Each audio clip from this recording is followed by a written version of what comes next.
pagi pemirsa, senang sekali 5 News kembali hadir menjumpai Anda bersama saya Rahel Triana Azara dalam edisi November 2022. Berita hari ini datang dari dunia pendidikan di desa. Sudahkah penerapan SDGs Poin 4, yaitu pendidikan desa yang berkualitas, terlaksana dengan baik? Tim kami telah melakukan survei lapangan ke masyarakat pendidikan prasekolah, pendidikan non-formal atau pelatihan khusus, hingga ke kantor Kepala Desa Cijujung, Bogor, Jawa Barat. Pendidikan berkualitas Poin 4 SDGs. Tujuan SDGs ini yakni meningkatkan kualitas pendidikan di Indonesia yang dirasa masih kurang. Tidak hanya dalam fasilitas, peran guru juga penting untuk membangun generasi baru. Saat ini, saya berada di Desa Cijujung untuk sama-sama melihat bagaimana kondisi pendidikan di desa ini.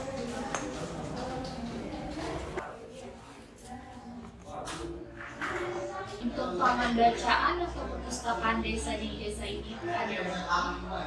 Taman bacaan atau perpustakaan milik desa atau yang tidak desa kita belum ada.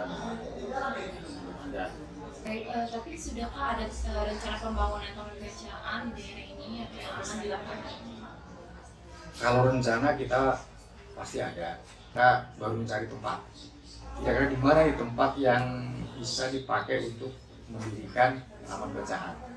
Dan kalau di sini udah padat, ada tanah yang kosong itu miliknya perusahaan. Nah, kita harus bisa nego lah dengan mereka. Baru kita memang belum rencana, tapi kita mencari tempat yang tepat di mana.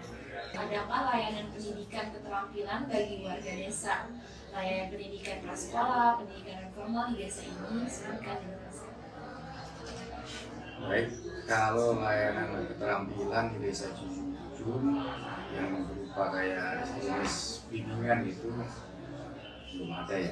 Tapi untuk pendidikan non formal yang seperti bimbel gitu ya, ada satu tempat yaitu di daerah Katiah Asri itu namanya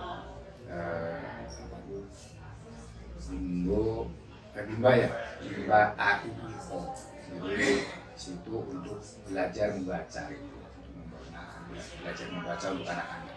Dan selanjutnya layanan pendidikan apa di antara layanan pendidikan keterampilan bagi warga desa, layanan pendidikan prasekolah, pendidikan non formal yang paling aktif di desa ini itu apa ya? Kalau untuk layanan pendidikan yang paling aktif di desa itu di sini malah TK sama TPA. TPA itu artinya pendidikan taman bacaan Al-Quran itu paling aktif. Itu kan banyak di desa itu banyak, jadi paling aktif itu. Dan jelas kalau yang non-formalnya yang karena memang saya sebutkan tadi tidak ada, belum ada lah gitu ya. Ya paling hanya satu tadi itu yang dari Bimba. Terus karena yang paling aktif. Sejak kapan nih Ibu memiliki dan bekerja sebagai profesi sekarang ini? Saya mempunyai profesi bergerak di bidang ini tuh udah lama, sekitar lebih dari 10 tahun ya. Terdapat berapa umur di sini Bu? Sekitar 46 ya. Itu yang aktif. Baik, apa saja potensi yang dapat dilihat dari anak-anak selama Ibu mengajar di Bimba Rainbow ini? Saya melihat banyak karakter anak-anak yang berbeda dan kemampuan anak-anak yang berbeda, sehingga saya ingin menggali kemampuan mereka masing-masing supaya jauh lebih baik lagi.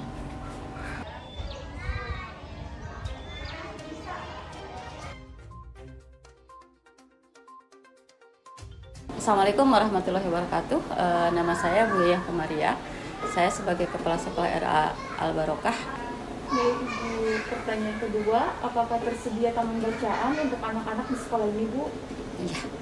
Alhamdulillah selama ini kita sudah terbiasa dengan taman bacaan, bahkan setiap kelas sudah ada perpustakaannya. Dan memang ini ada khusus untuk taman bacaan anak-anak juga ada. Apakah harapan Ibu terkait pendidikan yang ada di sekolah ini atau di TK ini? Ya. Harapan kami dengan adanya wadah sekolah RA Al-Barokah di sini ikut andil untuk mencerdaskan anak-anak ya dalam lingkungan kami, dan ini inginnya menghantarkan anak-anak, menjadikan anak-anak yang solid. Tapi itu pun memang senantiasa tidak bisa berdiri sendiri gitu, baik dengan bu guru atau anak-anak, termasuk dengan ada pihak wali murid gitu. Wali murid karena pada dasarnya yang dikatakan sekolah pertama kan dari murid ya, dari murid ya, dari rumah. Makanya adanya kerjasama itulah yang menjadikan harapan anak-anak kelak, atau namanya kalau di TK itu mempersiapkan kemandirian, bahkan siap untuk bisa baca tulis itu yang senantiasa kami upayakan supaya anak pas pra sekolah dalam arti memang dia masuk sekolah usia SD itu sudah terbiasa dengan faktor pembiasaan-pembiasaan itu.